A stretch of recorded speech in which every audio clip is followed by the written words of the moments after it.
Keinginan terakhir Mbok Yem, habiskan waktu bersama cucu sebelum meninggal. Inilah keinginan terakhir Mbok Yem. Sebelum meninggal, ia ingin menghabiskan waktu bersama cucunya sebelum meninggal. Mbok Yem juga tak ingin lagi menjaga warungnya di Gunung Lawu.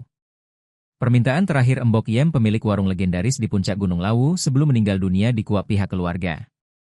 Juru bicara keluarga sekaligus cucu dari Mbok Yem, Syaiful Gimbal, mengatakan bahwa ketika mulai membaik, Mbok Yem sempat mengaku akan memilih menunggui cucunya dan tidak akan lagi menunggu warungnya di puncak Gunung Lawu.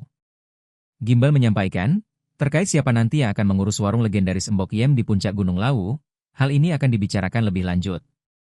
Kini, para pendaki Gunung Lawu tak akan lagi menjumpai sosok Mbok Yem. Ia meninggal pada Rabu hari ini sekira pukul 13.30 waktu Indonesia Barat.